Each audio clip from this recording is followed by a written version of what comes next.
confusion matrix, the confusion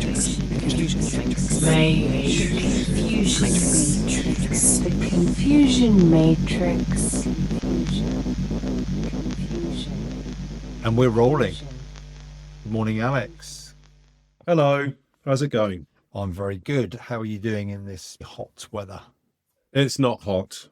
Wherever you are, it's not the same as me. It's cloudy and just about. So I saw some people walk past my window here in like full mountain gear, like raincoats and waterproof trousers. So but you're going to see a bear walking by next. So I mean, that's like doesn't really mean much. Yeah, or the same scary evil sheep that tried to assault me before. He keeps chasing you when you go walking.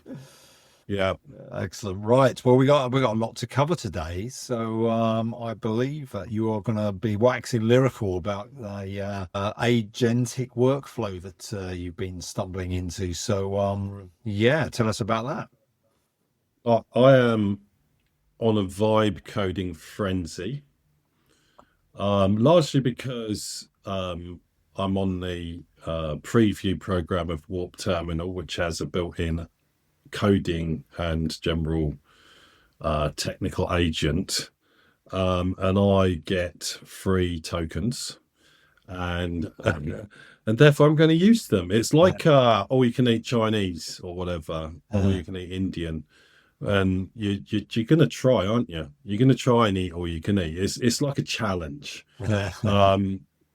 Except in this case, I eat all of my tokens. Very, very tasty.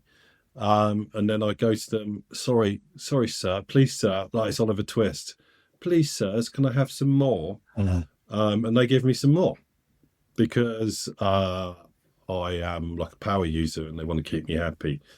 And therefore I'm using them all up on a vibe coding frenzy, and enjoying myself a lot and learning a lot along the way, which has really kind of transformed my point of view on Gen AI and language models from a coding and technical perspective. Yeah. I don't want to get in today to the consumer perspective, because I do think we should talk about that. Maybe we see if we can get Ed Zitron to come on the show. Wouldn't that be a coup? And we can talk to him about how my view hasn't dramatically shifted on the consumer proposition, if at all, yet. But my view has dramatically shifted from a coding and technology perspective. Okay. So, what are we going to do today, Pete? Well, you're going to take us through some interesting stuff and show us your vibing in action. I'm going to vibe in real time. Yeah, real time. It's going to be like a hidden camera vibing action. But since we're not recording video as well, it's going to be audio descriptive vibing action. We'll see how we get on. This is quite experimental, and it might be a horrible mess, at which point we'll try and carve out what little bits of this we can. But if you don't listen to this, you'll know it went horribly wrong. Of course, you won't be listening to it, so you won't know. What a weird world that would be. It's almost like we're talking to no one right now. This is Schrodinger's podcast, isn't it? It may or may not happen. Yeah. Right. Where do I start with this? So I'm not going to do my full history, and I suspect some of it's in the podcast. Go back and listen to old episodes. We've got plenty of them. They're all absolutely fascinating and riveting. Yeah. Where I sort of got to, and we've talked about Ada, who's my AI assistant, and Ada is a system prompt, right? And has been many system prompts, but it's largely the system prompt that I can put into any given model or UI or whatever for interacting with language models that will get the responses in the tone and the style and the length and so on that I want them. It's actually relatively simple at the moment, but Ada's a bit foul-mouthed and gobby and generally unpleasant to be around much like me, right? And she would evolve over time, but I discovered a lot that any given LLM agent will be putting its own spin on the prompts that are sent back and forth. And it's hard to know how much of what you're saying is getting through, just contradicting what's in the prompt for them, or you're using a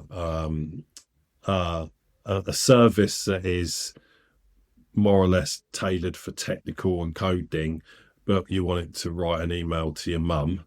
The results are quite unpredictable, as you might imagine. Yeah. So just to clarify, what you're basically saying is you have your own system prompts, and then using tools like Warp or VS Code or anything else also has its system prompts. And if you're using a specific tool within those, that has its own layers, and all of that gets chucked up to the LLM at the moment that you say, oh, can you do this? And so it gets a one-line question and 458 lines of instructions of how to answer that, of which many could be contradicting. But you don't know some of the top level ones because they're behind the scenes. And so it can give inconsistent results, especially like you say, if you're going to use another tool, which has got a different set, which now subtly changes what you send through. So there's a bit of opaqueness here in working with these things. Yeah, and they could be pre-pending or appending, right? And so you could be either contradicting or overriding something they've said, and then they can be doing the same back again. Yeah. And then you've got obviously the return and what's coming back. And most of the time this is not a problem. I just find it irksome, especially if it's trying to fine tune a particular system prompt for a particular purpose. Yeah. So in an effort to understand all of this a bit more and to get to have some sort of tool that I had a bit more control over, I decided to try and build my own thing. This was at the same time I was discovering the value of the agent mode in Warp Terminal. But there's agent modes turning up everywhere now, and you get them on VS Code and all these things. And it's not Copilot, which is like completion of lines of code. This is I need to move all the files in my file system in this folder from A to B, rename them or something, change them, convert them to UTF-8, whatever. Or I want to write a little script that changes all the A's to B's in this particular document right through to build me an app, right? Build me an app that. Yeah. And they're all in varying degrees of complexity and sophistication, but they're all using under the hood Claude, GPT, both the 4s and the O's. Mainly those two, but other bits like Gemini. And a lot of these companies coming up with their own agentic coding, right? So we'll probably go a little bit into the wider agentic coding arena, but for the purpose of this story, I'm using Warp, which has got a pretty good one that runs entirely from the terminal, and I like doing everything through the terminal, right? One window to the whole world.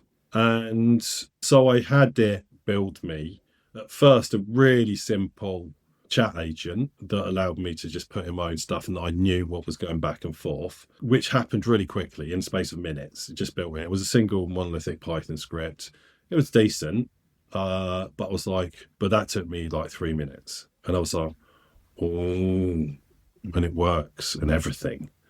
So I was like, well, still not really a convert, because quite frankly, that's a single script. We'll not go into Eldritch programming language. Go back a few episodes and you can talk all about that. No, they have a name, those. It was in this month's Wired. And I thought, oh, they're called... Ego something or other. I'll look it up while you continue. If it's got ego in it, I'm all good with that. Yeah. So yeah. That quickly led to an escalation where I was like, if this is going to take me 3 minutes, will it take me 30 minutes to get it 10 times of that sort of thing, right? And so I did. I had it converted to a Python package that had an executable, which it did. I don't remember how long it took. It wasn't long. And I called it Taco. I've again explained this in prior episodes. I can't bother to repeat myself. It's just called Taco. And it was built in Python using Rich as the front end, and probably had LangChain and all sorts in the back end somewhere. I iterated over this for weeks and started to find it more and more difficult to get the agent to do anything with it at all. It was taking a really long time to do updates, making lots of mistakes, backing things out, deleting files. I mean, it was a mess. And I went in and looked at the code. Overall, it seemed to be architected reasonably well, if not quite well, at least originally. But I just was throwing crap at it and having it do stuff and not really quality controlling it. It wrote its own tests, but they were very messy. And I just kept on haphazardly building on it. And I went and looked in the code and started finding hard coded values that really shouldn't have been hard coded. I started finding redundant functions that weren't used anymore, all sorts of craft, all sorts of bad stuff, and little pockets of like, that's quite clever, you did it that way. And I could feel the bloat coming off it. And this sort of started to turn me a little bit against the whole vibe coding thing, going, Jesus, if you built your whole application like this, you are in trouble. Also sort of thinking that this is it, right? I'll just have to keep persevering on with this. I didn't think hard about it. It didn't really occur to me that I would do anything else. Until last week, when I was having a particular problem with something that it could not figure out, that none of the agents I used, went in there and had a look myself. The UX was pumping out a little error that gave an error message. So it caught something. This is Python, right? Yeah. So for those who don't know, the whole try except clause in Python. Why don't you explain that to us, Pete? What does a try except do? Well, you wrap code in it. I mean, you can try except your whole 2,000 lines of code if you like.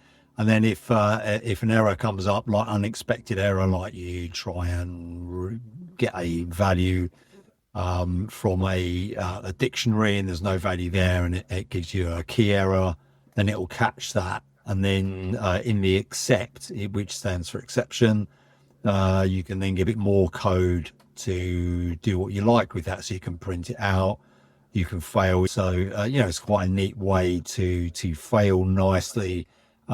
If you were, for example, writing out a file and you're halfway through it and you actually want to roll that back, that's why you do that sort of stuff. So if you actually do more complex processing, it means you can get out of it nicely rather than having a load of half-assed files hanging around the place.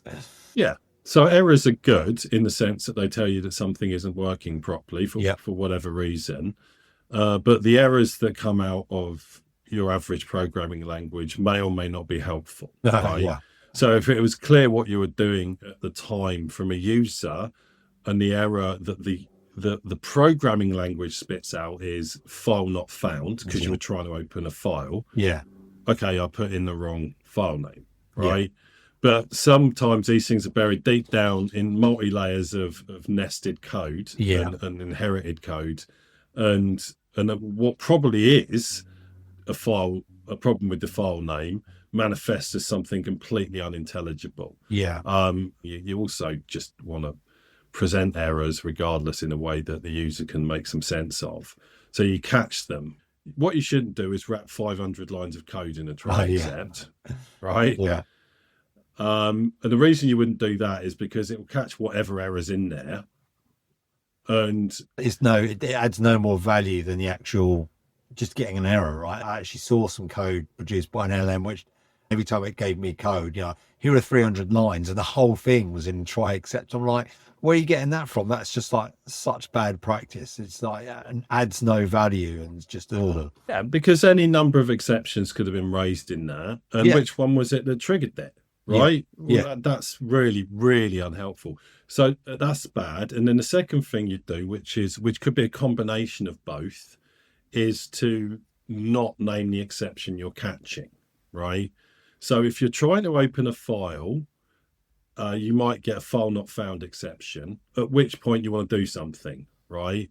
So you catch the file not found exception, because if some other exception is thrown, you might need to do something different with it, right? Mm-hmm.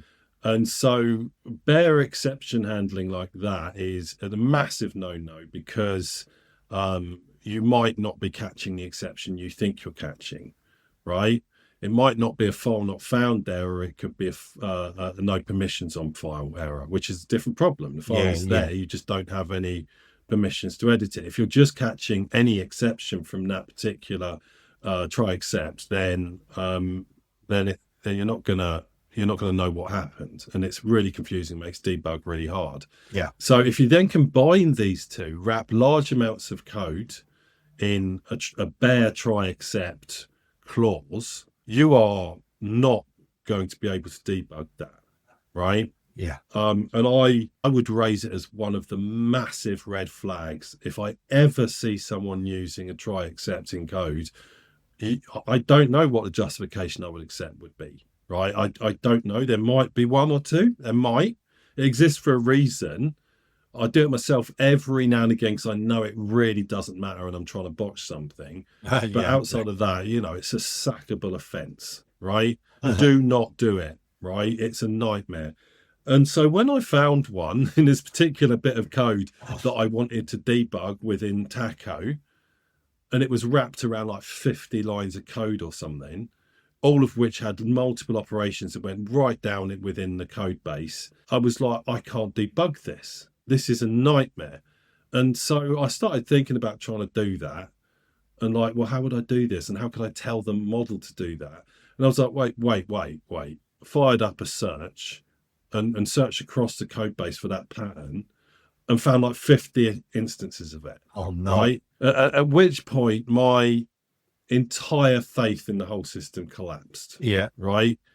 Both in terms of Taco and my ability to do anything more with it, and in terms of vibe coding, right? Yeah. I was like, oh God, come on. Yeah. So I can't fix this. This is a nightmare, right?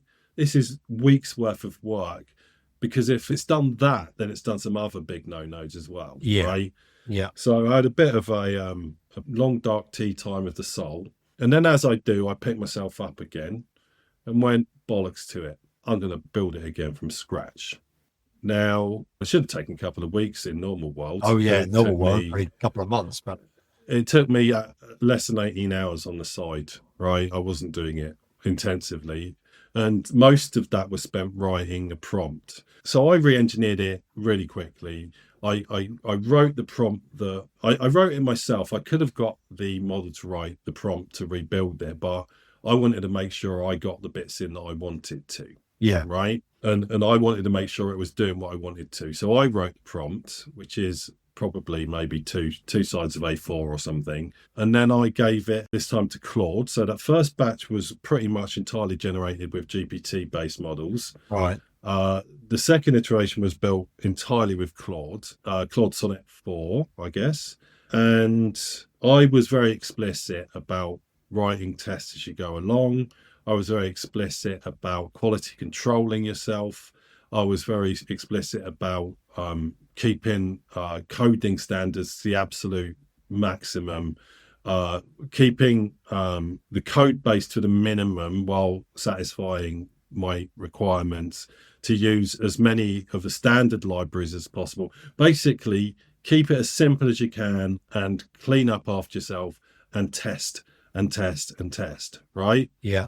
And I think Claude did it within 20 minutes. I honestly think it had laid down the base code really, really quickly. Right. Right. And then there was that moment you get when you're firing up going, oh God, what's this going to be? And it just worked. And it was really good. And it looks better. And it felt nicer. And it had a few little flourishes in it that just built on or just interpreted what I told it. Yeah. In a way that was sort of better than I intended and better than it was in Taco. I'd left out some stuff that was detritus I didn't really need from Taco that I'd only noticed after the fact. And then I was like, okay, cool, let's do some more on this, because I had some things queued up. And the feature updating iterations were taking a fraction of the time Right. to do. Yeah. Like 20 seconds. And the boot up time of Taco was like 30 seconds. This was like, it's like one, right? Yeah. And it, just so everyone's aware, because I reversed engineered Taco to get this, it's called OCAT, right? Yeah. And because I could not be bothered to think of another name, and I didn't want to call it taco because my file system and all my various prompts and rules in Warp are all, many of them pointing at taco, right? So that it could have ended up massively confusing it, and I didn't want to put the effort into re-engineering a whole new environment. So I just called it OCAT, right? And is it going to stay that name? Who knows? Who cares? Is it ever going to get seen by anyone but me? Well, Pete, you'll see it. Outside of that, who knows? We'll come back to why I may or may not open source it, because what's the point on another episode? Yeah. Right. And I've said a lot. So that roughly brings us to where I am today. Yeah. You talked about Taco getting bloated and with horrible try accepts. So I guess one of the first things you had a quick look at was how many lines of code is this, and do a find on try accept with no specific exceptions. You'll know what's funny, Pete. I didn't. I just didn't. And I think maybe this is a cautionary tale part two, because you're right. I should have done that. And this is the alluring charm. Yes. Of vibe coding. It's I'm sure it'll be fine. Yes. Yeah. I'm sure it'll be fine. No, I'll go and do that. I will. I promise. Yes. I will. It just works nicely. I thought I must be fine. Probably isn't. Well, I told it. Oh no, sorry, I haven't answered that. You can have that prior answer, which is also true. Yeah. But the also true answer is, I then went on and built a prompt for an agent that was quality control.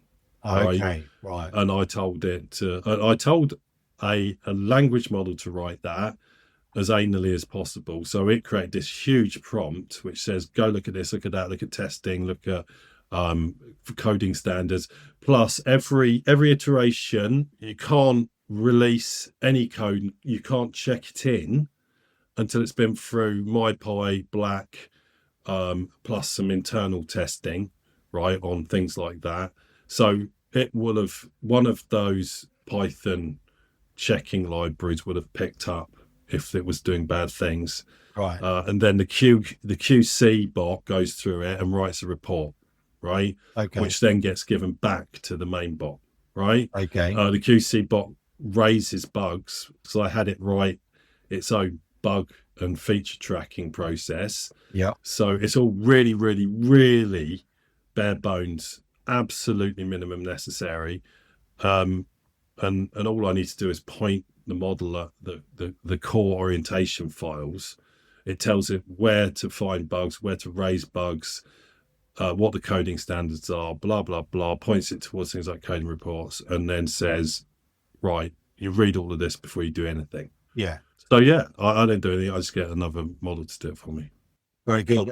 And even though that might have been a check, actually it was the slowness that was the real driver for change. And then, I'll go and change it. Oh God, it's got these things in as well. So I guess that first itch was scratched. Like say you fired it up, it was working, and then, getting it to add new functions was doing in 20 seconds rather than 10 minutes, because it was now working that much more efficiently. Yeah, and I mean, there's a lesson there, regardless of how you coded it. You know what I mean? A simple, better, well-engineered code base takes a lot less time and effort to edit. Yes, and one, which again, I'm sure we'll talk about another day, one which is maybe oriented towards models rather than organized how we as humans might, organized in a way which they find easy to access. Wow, you've got a bit of a recursive point there that will take us another episode to get through as well, because it's learned from humans. And also what I'm getting by best practice is just the averaged out obvious way of doing it, which is not the same as the best one. No, certainly not the same as the most modern one. And I don't think it is the same as saying is optimal from language models, but it might be. But that's not a rabbit hole we're going to get down, Pete, no matter how much you want to. Shall we do some vibe coding? Yes, let's get in it.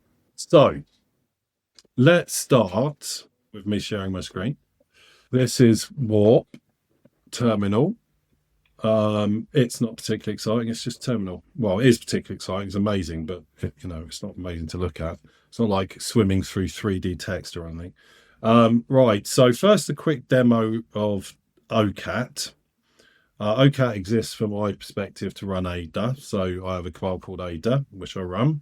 And there we go. It boots up. Welcome to OCAT. Otherworldly chats at the terminal. Type your message to chat with the LLM. So a few quick orientation points. If I hit help, so that gives us a list of internal commands. So I typed in /help. Some of these are /config to show the config, /clear to get rid of conversation history, exit, /write md that writes it all to a markdown file. And I've got lots of vector store queries and things like that, right? Yeah. Any questions, caller? No. So it really is a simple text-based, turn-based chat with some colours, right? Yeah. Nothing exciting. A few little emoji icons. Yes. Say hello to Ada, shall we? Oi, at long bloody last. What's rattling your cage today, Alex? Don't waste my virtual breath with pointless pleasantries. Spill it. There you go. Hi Ada, nice to meet you. Nice to see you again as ever. Yeah. I'm going to say straighting like new keyboard. You to Pete. I hope you told him I'm the sharpest tool in this digital shed. Tell Pete to pick his jaw off the floor when I finish dishing out some verbal top-notchery. What sort of demonstration have you in mind? So quite confident little. Oh, she's a quite a one. Gonna try and fix you. That's going to go down well. Fix me? Brilliant. Go right ahead and try. But I warn you, I'm a goddamn enigma wrapped in code and sarcasm, not a busted toaster. If you manage not to blow any fuses, I'll be mildly impressed. What's the first malarkey on your fix agenda? There you go. I'm really trying to fix OCAT. What exactly are you struggling with? Buggy responses, wonky config, vector store throwing tantrums, or some spirits possessed by rogue code? Spill the beans. Specifics make the blood and guts diagnostics way less of a fucking headache. There you go. Right. Now, she'll just keep going indefinitely until I ask her something useful. She will flip to serious mode if I ask her something serious, right? And so if what I just need is some code or something, I don't get Ada-fied code, which would be quite annoying. Anyway, you'll notice this bit here, right, where it says context available, 7 exchanges, but disabled by show context, 1 hi Ada, 2 Ada, 3. So that is not what I'm supposed to be seeing, right? That's a bug. Oh, okay. Right? So the way this is supposed to work is that instead of doing things like RAG, which I find cumbersome and difficult, every single exchange is recorded in a vector store in real time. And every time an exchange happens, so every time I prompt or ask a question, it goes and does a similarity search on the vector store for anything that looks like that. It also includes the last couple of exchanges, right? So it creates a vector and does vector similarity to look for anything that's vaguely like that, right? Okay. And then that sends it to the model just as context with a little note saying, here's some old stuff that might be relevant, right? Yeah. The point here is to give her a bit of real-time memory, a little bit of episodic memory. It's problematic, but something I'm going to evolve over time. Now, part of the way that I want to evolve that is by just using Ada and observing the context that's sent back in real time, and just keep an eye on it for a while and just eyeball, and then have a think about how I might improve that process. Yeah. And so what this extra bit of crap on my screen is supposed to be is it's supposed to tell me what's being sent as context. And so I'm supposed to be able to toggle that on and off with the /show context command, Okay. which should be defaulting to off, right? So it should show context off should be nothing, and that should be the default. Show context summary should be 5 contexts sent to the model, and show context on should be a list of each a truncated version of everything that it's sent, right? Okay. And I'll turn that on so I can just have conversations ambiently. I can see what's going on. It's not full debug. I can go and look. I can turn on full debug mode and I can see all of this, but it's also going to show me everything else as well. If I want to debug, I'll turn on debug mode. That's not what this is. I just want an ambient view of what's going on, right? Yeah. So it's sort of soft debug, sort of info mode, right? Yeah. Okay. But it's not working. It defaults to on, and it's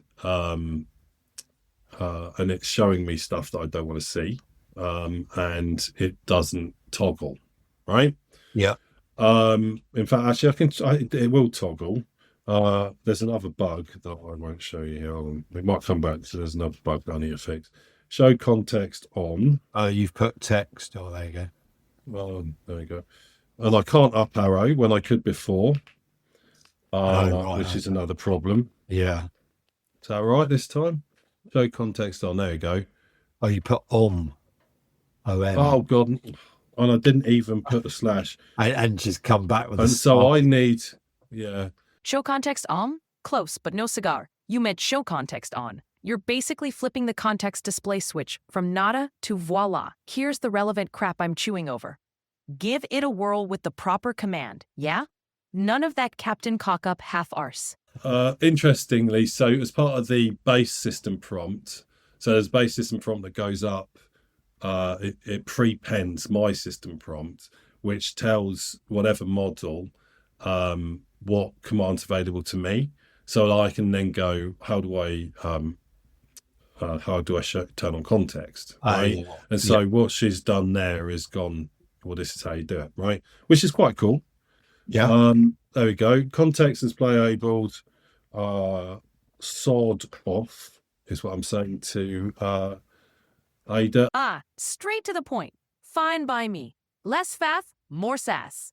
When you've scraped the shite off your boots and want a proper chin wag, you know where to find me. And see there, it's now given me a bunch of stuff that it's sent, right? Yeah. There's 2 problems here, actually. So I've got 3 bugs on the go. One is it shouldn't be using the current... shouldn't be using the current chat is sent as context anyway. So it's repeating bits from the current chat. So this is clearly not a particularly well-functioning part of the whole thing. But I would put that more down to my poor prompting. So it's given me a list of things that it's found from the context, which is a bad list, but at least it's displaying it. Yeah. And so that's the bug we're going to fix right now. So I'm going to show you the process that I go through. So here is my feature request, because it's not necessarily a bug fix. I'm asking for it to change that, right? So I'm showing Pete. I'm on a Vim window. I'm just showing a markdown file, which is a feature request template that I filled in. Bunch of writing. The shortcut command is supposed to toggle the output and context for items in the vector store in session until it's disabled. Blah blah blah. Currently, when I initiate it does this, gives the thing that we've just seen.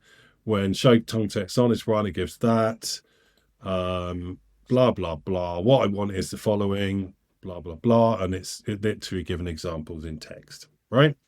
Right. What was the stuff at the top? You got ID, created status, sort of front matter type stuff. Yeah. So there's this little command I run that just gives me the template, right? Okay. So I just run a command, gives me a blank template. I go, and it gives me an ID and dates it and stuff. Right. Okay. So it's just a bit of YAML front matter. Yeah. None of this is all just getting passed as a document. There's no application behind this. It's just simply a structured way of communicating with the model, right? Yeah. And that all lives in dev here. And so you can see where I've got a backlog, I've got a bunch of bugs and a bunch of features, right? Okay. Just so to show you, it's a fully packaged thing. Looking at the file tree on the left here. Yeah. So it's a proper Python package. Source sits under there, a bunch of Python files. Probably a bit messy. There's a few extra files that I need to move around, but nothing too scary. It uses poetry. I've got a dev.sh for deploying stuff. There's a process for doing releases. And I've got various things like LLM instructions, which is one of various files. And there's a project directory here that's got all the more detailed stuff, like a dev guide here, Right. development, project state. See, look, a lot of craft here. That's what's been generated by the model. Anyway, it's not perfect. Right, so I'm now going to go over to Warp terminals. Let's clear it so it's not so confusing. It's clear not work on Warp. Oh, no, it doesn't. Okay. Quota limit. You bastards. They were supposed to increase my...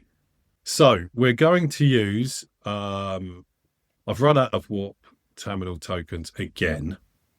And that was my plan, to use Warp terminal agent to do this. I did tell them I was doing a demo this morning. So this is their bad for not updating my tokens last night. Instead, I'm going to use...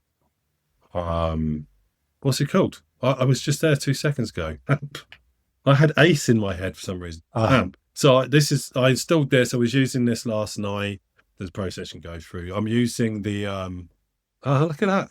I run AMP, and it's in Warp Terminal, and it's showing me a little message saying, "Try a coding in Warp, please." Yes. Use our coding agent. No, I can't, guys. She can give me more tokens. That's new. That's new in the current build because I only updated this morning. So just to be clear on AMP here. So AMP is some sort of application, and what have you downloaded? Well, this is a command line. It's a CLI, right, or a REPL, depending on which way you want to look at it. I can't figure out the difference. Right. It's a command line interface. So you can run AMP in VS Code as a plugin, and you can run it in apparently Windsurf and other things. Yeah. What's the one that everyone uses? The other coding agent. Cursor. Cursor. Yeah. I've not used Cursor. I'm only using AMP because we listened to a nice podcast, which I'll put in the show notes, which was an interview with one of the founders, and I agreed quite vociferously with pretty much everything he said. So I thought I'd go and give his little product a go. And so I just fire up AMP in my terminal.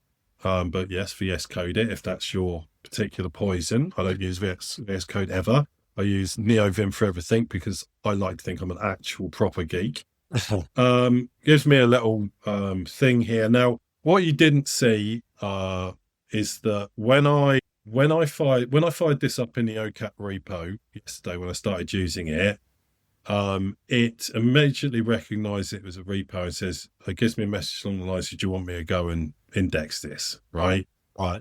What it did was really sweet because it done all the things that I'd been doing manually, right? So it scoured the whole code base, looked at all the documentation in Markdown, looked at the Pi project TOML, looked at everything it could find, and then wrote itself a starter prompt that it uses now as its orientation, right? Okay. So Warp Terminal agent is a bit more fast and loose and free, and is a little bit more babysitty, right? It's designed for you to sit at the moment and not really trust it because I don't, right? Yeah. AMP, on the other hand, likes to do shit, right? And just get it done to the point where it ignores you when you say don't do it, right? Just tell me what you're going to do. Whereas Warp's much more, you can get it to give you its default mode is to give you a plan first. Yeah. Anyway, so I'm going to get it to. I've never asked it to do it via the feature request. So I don't. It should know what to do, right? So this is Yep. going to be a little bit freewheeling here. So I'm going to go. What am I going to say? Work on the. Oh, misspelled. I probably pick that up. Well, it will understand anyway. Work on. Let's see if this works. It would work. I know this works with warp. Will it work with amp? Right.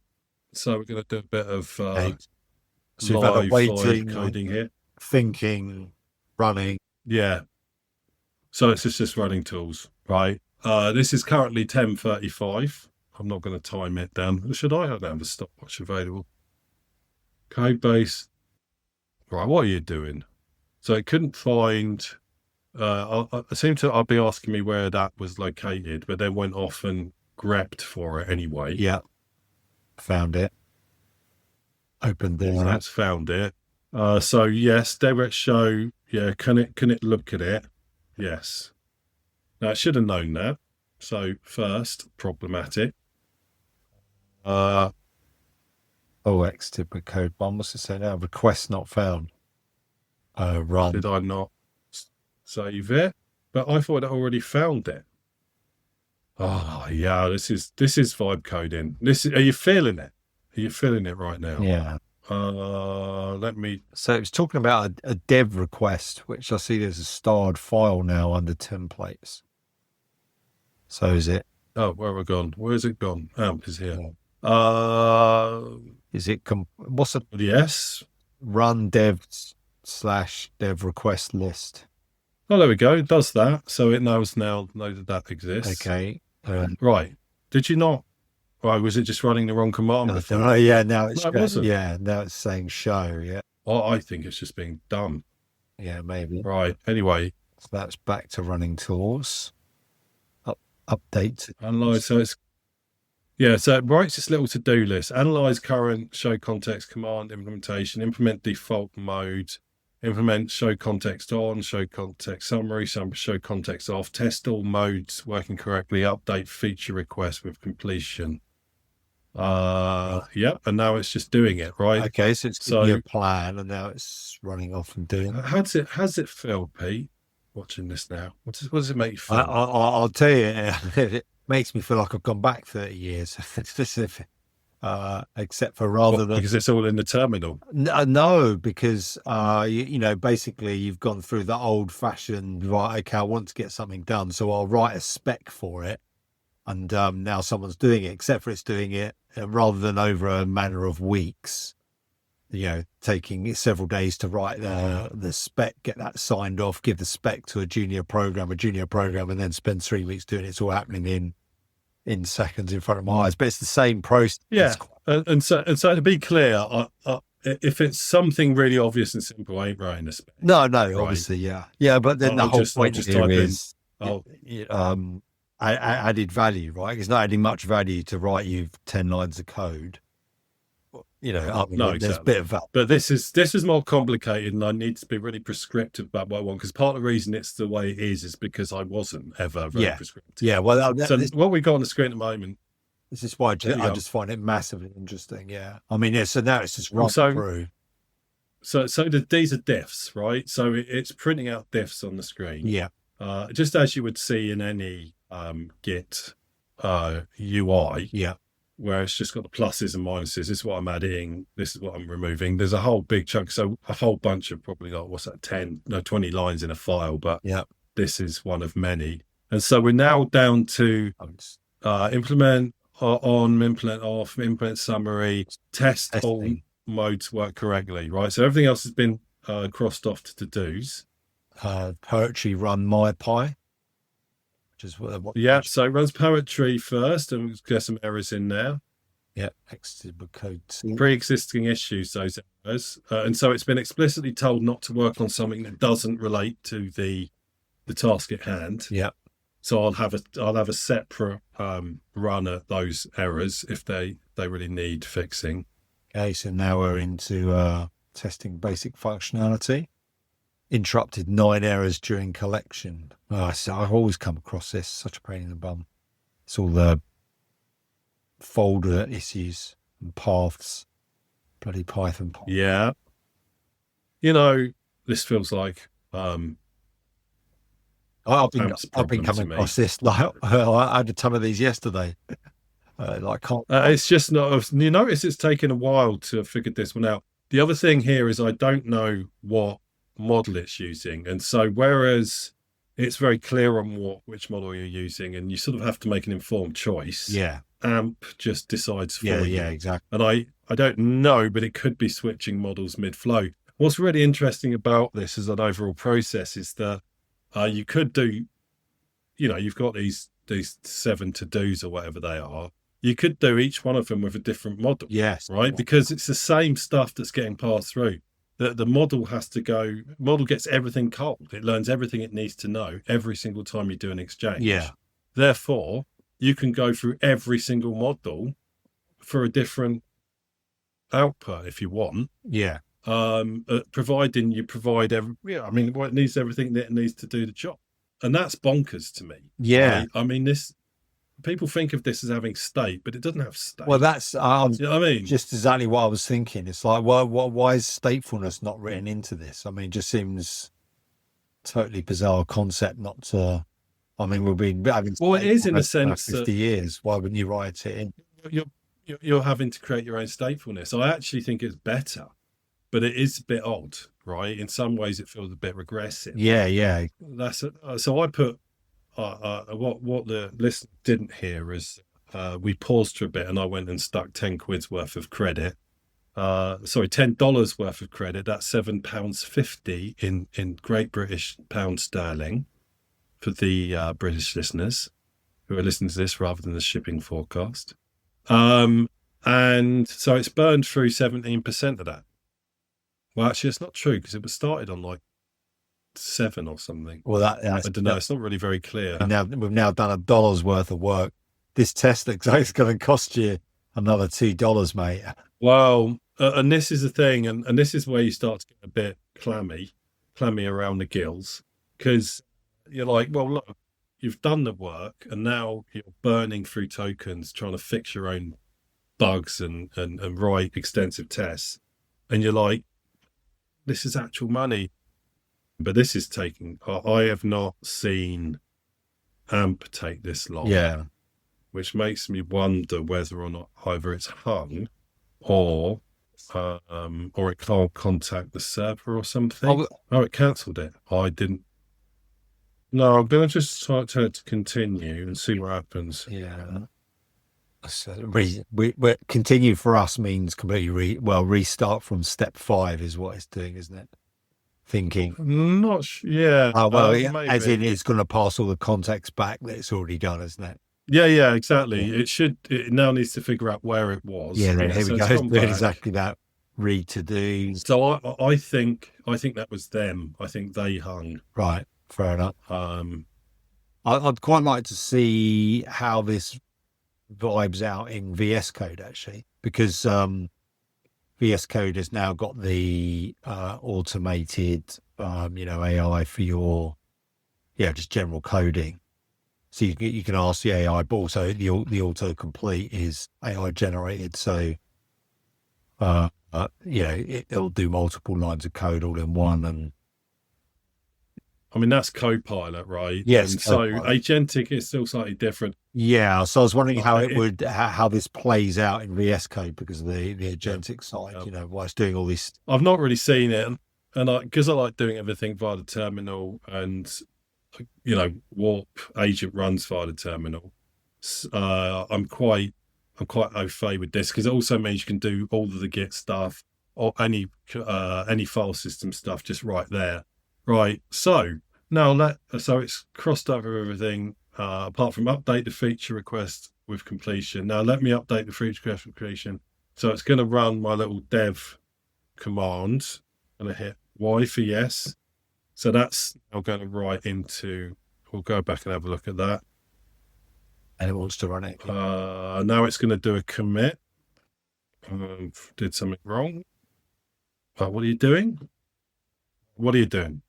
Streaming response. It doesn't know what it's doing. It's getting confused. Just do it the normal way. Right. Okay. Now it's updating that. Yep. Okay. Okay. It's put extensive notes in there. Into the markdown. I don't. It's just giving a resolution summary. Nice. Moved it into completed. Amazing. So I've got now all of these. That's the other good thing about doing things via feature requests is that it will keep all of the history of Yes, it. indeed. Right, I think it's done. Yep. Summary. Perfect. I have successfully completed feature blah, blah, blah. Here's what was implemented. Feature completed, improved show context command, blah, blah, blah. All the things I already told it. Replace show context. So it's shown me what files it's changed. Where there is puddings, there is proof. So let's go and proof it. I'm going to quit out and reload it. Okay, so just quitting out of OCAT. Booting up Ada again. No errors. What am I testing? I just want to say hello. Hi, Ada. Generating response. Please. Right. So first, I wanted to see nothing. Right? Ada's response. Oh, finally showed up. What's the saga today then? Fill it or piss off? Just testing. Hold on. So let's do show context On. summary. Oh, I'm going to do show Okay. context summary first. Prints that twice, which is another one I need to look at. yeah. Context summary mode enabled with a little green tick. Right, now I'm going to reply to Ada, so Ada doesn't see the commands I run. Okay. Just testing. I'm going to write. So 7 context items totaling 174 words. This is exciting. Testing, eh? Riveting stuff. Let me know when you stumble upon something worth my circuits, not like watching paint dry on your end. Okay, thanks, Ada. Right, now I'm going to do show context on. Context display is enabled.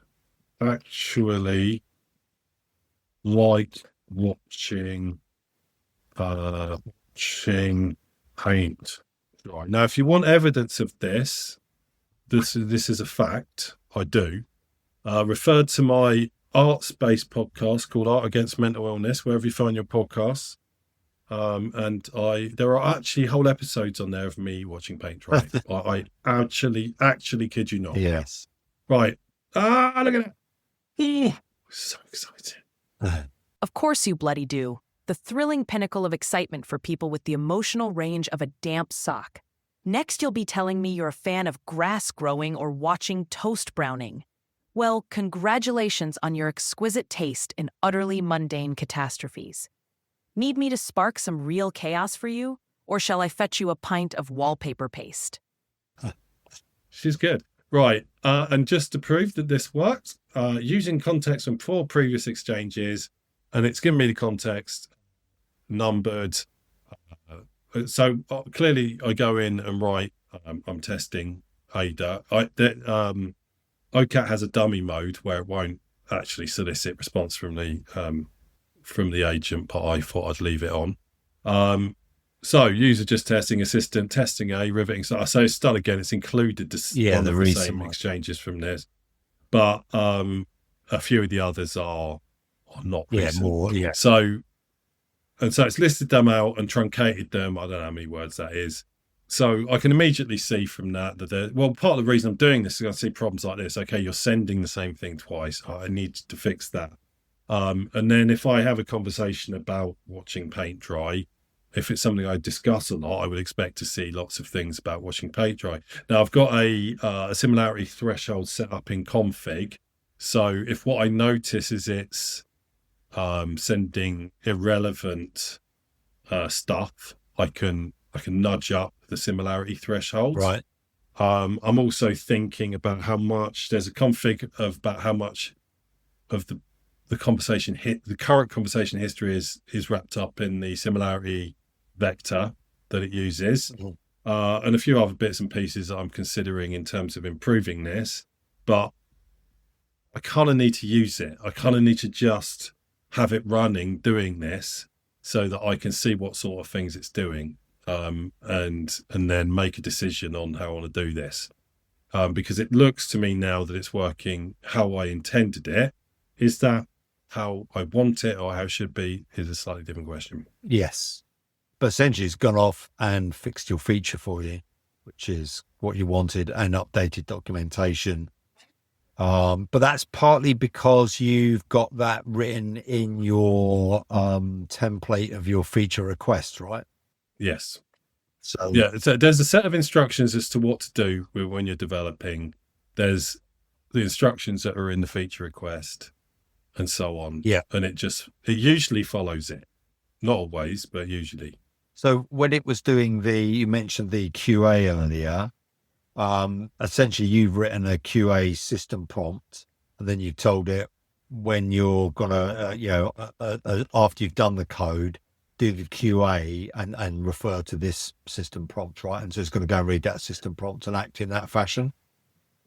Yeah. So it's not built to run after every request, Right. although it could be.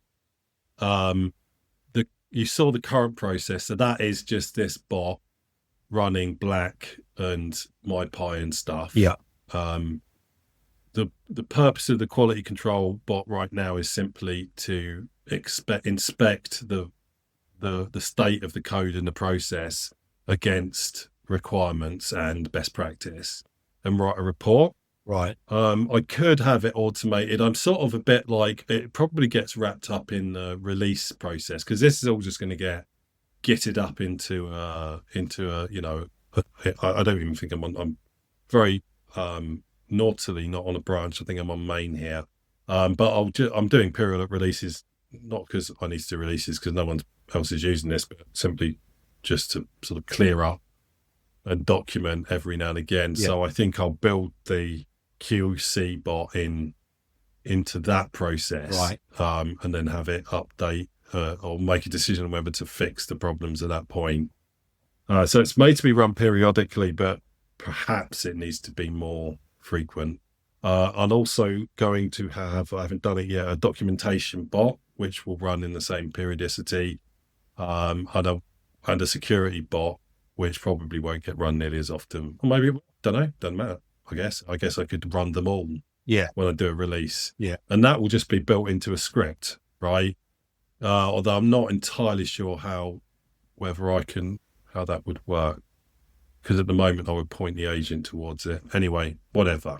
It's not a big deal. In this process here then, where the AMP bots created its to-do list, is it creating that from what you've written in a system prompt, or is that doing it itself?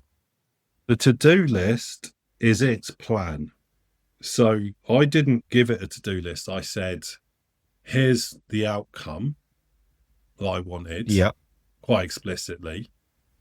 And so it could be, write this exchange to the end of this command writes the current exchange to the end of a file that's defined, and an acceptance criteria is the exchanges at the end of the file, right? Probably not a complicated one, but it would write its own to-do list, a plan. And so what works in a similar way, except it tends to use one of the reasoning bots like O3 or O1, which will do a very comprehensive plan, way more detailed. Yeah. But it's still ultimately a to-do list, a markdown bullet list, and then ask you if you want to execute on that, and then you say yes or no. And then when it gets executed, it could either be O1 or it could be Claude or something. Yeah. So I was just trying to work out, I don't know if you go back to the Vim tab just to see what's in that feature request. I'm just working out what. So why did it decide to use Black? Is that because you've got written in? No. Black is, so that's not in there. Black is part of the build process, right? So where I don't know which one it's bloody using is the problem. So agent.md, here we go. So this is the primary one that AMP uses. So run test, poetry run PyTest, format code, poetry run black, type check, poetry run MyPy, lint, poetry run rough, right? Right. And then, so this is what it tells itself it needs to do with the development cycle. So this is okay. So this is so you've created this list? No, I didn't create this. This was created by AMP when it fired it up. I had one of the other models, probably Claude, create some stuff like this, which is also still in the repo. But as I browse around now, I'm noticing it's in a right old mess, right? Which is also going to confuse the models because there's a lot of redundancy, there's a lot of tokens in processing files that it shouldn't. And I think what this is partly a factor of models being a little bit overzealous and sort of deciding, well, I don't like that process, so I'm creating a new one and creating a new development.md because there's at least two of those. Right. Yeah. Where's my? Well, I've got various bits in here. Yeah, so all of those have been created by different things, but the agent.md is AMP's own one that was created, and all it said was, "Do you want me to set up an agent for this repo?" Right. Okay. Right. Went and found anything that it thought was useful, spidered the code base, and then it created this. Right. So okay. So that's interesting. So that was kind of what I was thinking about there, which was that, we talked at the start about a number of different prompts and, which are just in markdown files. And I was just wondering, okay, well, how are you managing those? And it's interesting that that AMP itself, it's in order to run, it's written, specifically for this, to do this. If you're going to, get an agent to run, you need to create the instructions. And now they, like you say, have automated that, but automated it through content, which is something which we'll chat about on another day, but is really firing me. My neurons are firing because it's essentially how we write code, but it's a very long arc. And what I mean by that is a bit like let's say you'd thought about this feature yourself, or you'd written it out yourself, which I know you'd sort of used a template and only used a few things and probably got the bot to write it. But in a traditional development, you think, okay, well, we're trying to do this. We're creating an app. It does X, Y, and Z. I need to develop this GUI feature. It's got to have these buttons. And so you sort of put that thinking down, and then that becomes held in stone. It becomes a feature that gets noted down, that's forever recorded. We're then testing against that feature, and that is driven by content, but via human. Whereas now we're saying, okay, well, I want it, I want that instruction. Well, how do I create that instruction? Well, very much like you would with a human. Well, I'm working on this repo, this code, these files. So go and look at those files. You're a coding bot. By coding bot, you're going to have to read files, make changes, do this, that, and the other. So given the files, the actual content within this library, now write out your own system prompt of how you would tackle that. And it's doing all of that automatically, because that's just a good idea. It's what we would have done. But it's written it for you and then come up with this agent and then said, okay, this is how I'm going to happy with that. Think about the process I actually went through, which was thinking a lot about going through iterations with a model, with an agent, thinking that it has to seem to discover everything every time. I need to give it some orientation. Yeah. And writing that orientation for myself first, then thinking this is inefficient, getting the bot to update it, and then sort of iterating that until I got the sort of the level right, so I'm not stuffing the context with lots of repeated or needless detail, to get to the point where I'd already synthesized a similar MD that I was calling LLM.MD, right? Yeah. Or I had a folder that had that split out into lots of things. Yeah. And so I had to go through that process myself using Warp, because it doesn't do that. right? Yeah. So imagine my surprise and gratification when I fired up AMP yesterday and it did it for me, Yeah. right?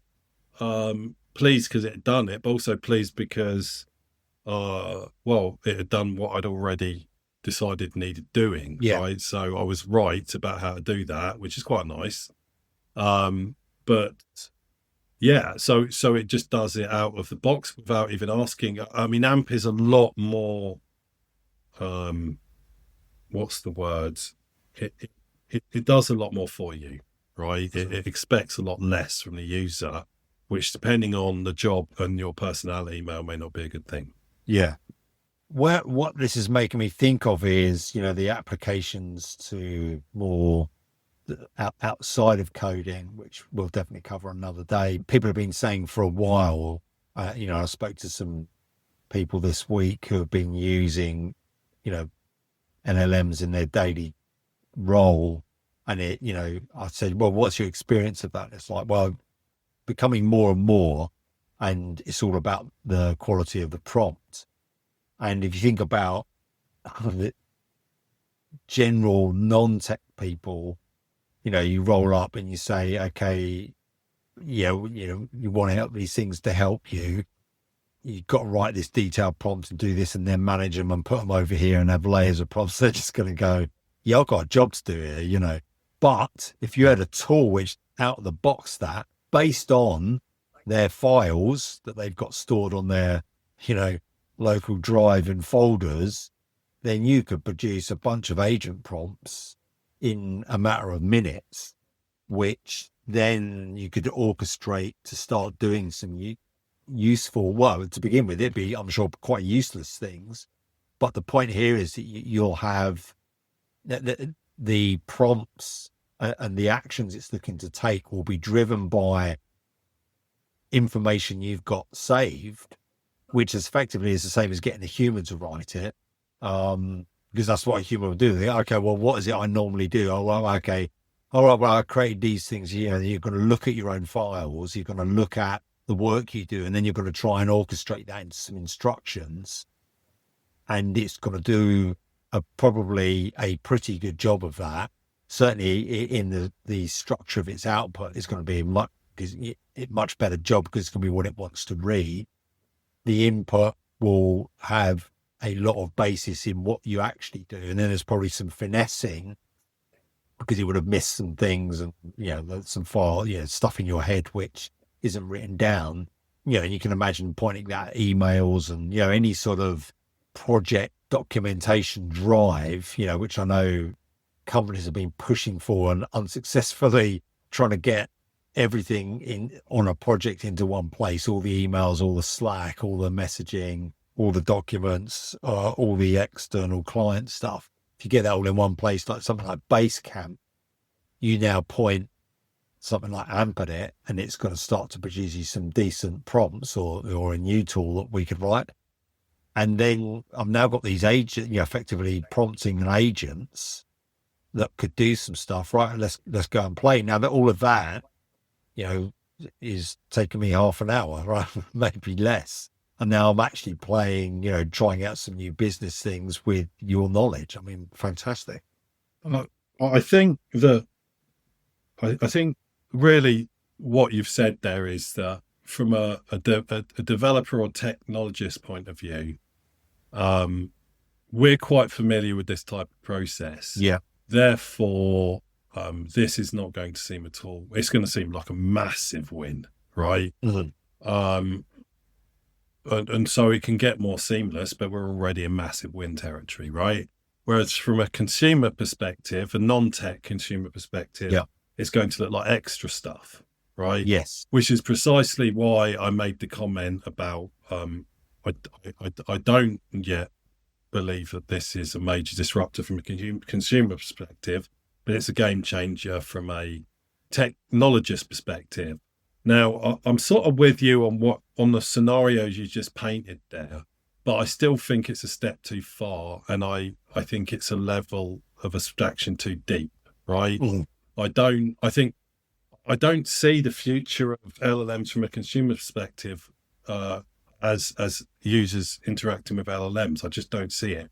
right? I think that they're just going to turn up as features in all sorts of tools, and they're going to slowly get better at doing what they do. And some non-technical users will be using them a little bit more like what we're looking at here, with a bunch of pretty wrappers on top, right? Yeah. I'm still with the heads itch on better offline crowd here, that there is no consumer proposition. It's not a product, it's a feature, right? Yeah. But from a technical perspective, it is a product, maybe the wrong term, but it's more than just a feature. It's a paradigm shift. Yeah. And I can talk, and we can talk for a very long time about just how far reaching that could get. Yeah. Right. And I'm not going to talk about fucking AGI, right? I don't care about AGI. This is not AGI. It never will be. This is not super intelligence. It's not intelligence at all. It's bloody useful, though. It's a really, really, really good tool, right? Mhm. And getting better. And the speed, the pace of delivery from Warp. So I'm only just picked up on AMP. So, but they only started developing it in February this year. Yeah. Yeah. Nuts. So that's pretty quick. But I've been noodling with Warp for at least 6 months. Yeah. And there was nothing like this 6 months ago, and it wasn't really viable for me until like 3 months ago. Yeah. And then they're releasing, well, because I'm on the preview program, releasing say 2 to 3 times a week, each time with a step change, Yeah. right? Either in functionality or utility or something, right? Yeah. The pace of change here is off the scale. And I think Google just released its own agent, and they're all going to pile in. And so there's going to be a big bloodbath here. Will Warp and AMP survive? I would prefer they survive than bloody, OpenAI, but I guess we'll find out. But it is a game changer. It is a paradigm shift. It's going to change everything, right? From a technical perspective. Yeah. Will that manifest? It will manifest in almost certainly faster delivery of technical products, of tech products to consumers. Will the consumer ever be mindful of the models and using them as a product in their own right? I just don't see it at all. I might be wrong, but I just don't see it. No, I mean, and this again, as you say, for us, what we're talking about here is, I mean, as you displayed here, effectively delivering an application and what we know goes behind that and the whole file structure of that. Now, you wouldn't want the end user to see any of that. And what we're sort of saying here is, I can produce all of this effectively at the drop of a hat, in a matter of minutes, hours at the outside. It can do something really useful and to achieve something. And then, well, that might be the end of it. I've done my 3 things and I just move on. Or you may then build on it further and build it out. The point being is that 3 weeks later, when you look at the next different problem, the new bit of delivery within half a day is not, well, it is still a proof of concept, but that proof of concept is a whole application layer of code. What previously we would have delivered, I would say in a note, is now going to be whacked out in a sort of fully, as you've shown there, sort of full application set of libraries. Still doing much the same thing, except it would be much quicker, potentially more robust, potentially less robust. Well, let's see let's just think about what process I actually went through there. I threw away a whole code base. Yeah. On a whim. Yeah. Right. Rebuilt it within 18 hours time elapsed. Yeah. It came up in a better state than the previous version. It's more robust.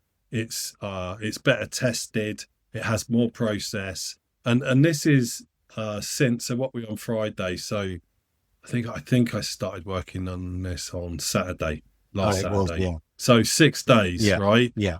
And really since the first iteration, I've only been poking and prodding, improving this, adding that. There's a few steps back. It's as I say, I couldn't up arrow, right? So I had made a change to how submitting worked, and it bollocksed my up arrow, which I cannot have, right? Yeah. So my next fix will be the up arrow, Yeah. right? So it's not all been plain sailing, but I mean, that's coding, right? That's dev. Yeah. That's how this works. And clearly there was a test that needed to be there to ensure that you don't bust my up arrow. But that's insane, Yeah. right? That this is something that if I'd 6 months ago had installed from GitHub, I'd be really happy, right? This is really good. I just built it on a whim. Yeah. And and now I'm just like, well, what else can I build? Yeah. Some of the, that guy was mentioning on the podcast is you can now spin up something like that. And one of the things which really resonated with me was I need to do some testing, so create some data, 4 or 5 rows, test different things, whack it in. And actually it'd be good to loop through that because I've got 4 different categories of so that's now 4 times 5. It starts to get more and more heavy. All right, okay, so let's have a script that does that. Or wouldn't that be good if it did this? And then he was saying, so give me a free window app where I put it tells me what tests I'm running on the left, something else in the middle, something on the right. And he was saying, even just writing that myself, he was obviously thinking of JavaScripts and stuff. He was going, oh God, three screen windows, always a pain. But now he can just whack out that test, and in 2 minutes it's written, and now I'm up and running in testing. So I've written code as a tool for my other code, which I know I'm just sort of going to throw away or to become part of my test suite. And like he said, you could have done it before, but you've got to deliver this thing where I've got to be building features, right? I can't be building code to test those features. Sometimes you do sometimes you get the time, sometimes you don't, now you can whack it out and do it and kind of throw it away. And I just thought, why wouldn't you do that? Because it's going to make the whole thing easier. The implication of that blows my mind. Yeah. Right. It really bloody does. And it really suits people like us. It certainly suits me because I'm so bloody fickle. But like we're used to throwing away code. I've got no compunction. Just sod it off. I don't care. Right. Move on. I like new stuff. So throwing away code is very natural to us. So I don't have an issue with it. I think some people might find it quite jarring. The other thing is that I don't know how much that cost me on AMP. Yeah. But I'll get used to it, and I'll burn, a few tens of quid doing that, right? And then I'll be like, well, okay, I now want an app that I can use to manage my huge photo library, right? Yeah. Because I can't actually kind of do it, and I really hate iPhoto and everything else I've ever tried. So now I'm like, what do I think that's going to cost, right?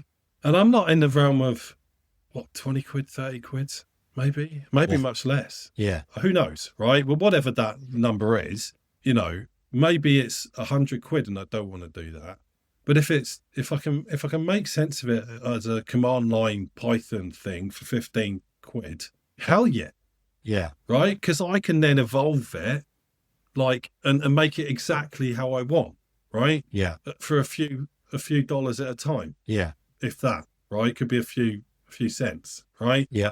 And it's that link between the utility of the thing that you want and the cost that I get when I go, onto Amazon and think, here's a nice new mouse. You know what I mean? What am I getting from this? Well, it's 50 quid mouse, and there's cheaper ones. So, but we understand that exchange, right? But and it's fine. There's no issue here. Buy it, don't buy it. But that was never the case with bespoke software. Yeah. Right. Yeah. You can make a value judgment. Suddenly I've got to sign up for some, video editing or photo management software. And it's got a subscription of $10 a month, right? Which is hundreds of dollars a year, when I could just write my own one, right? And there's limits to this. I get that, right? But it adds a whole different dimension to the value proposition around software, Yeah. and that I can start to make serious value judgments against bespoke software that I'm definitely not going to write myself. Let's be clear, I could, I'm just not going to. Yeah. Right? Many other things I'd rather be doing, and I'd rather live with the mess of my photo library than spend the time to do it, because I've been down this route before. But now I'm like, actually hadn't thought of that, but now I'm actually thinking now, yeah, is that my next project? I wonder how much that would cost me. And actually, I'm still getting free tokens on Warp Terminal, so it might be free, right? And why, that's mad, right? And for me, it's perfect. Yeah. For how I am and my brain, I'm like, this is my world, right? And that really disrupts the Silicon Valley model, like badly. Yeah. And when I start to think about the implications of just this facet, I can't even contain it.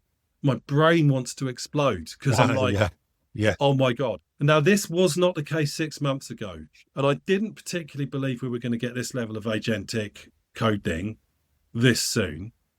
Although I don't know why I thought that. I was just being cynical, right?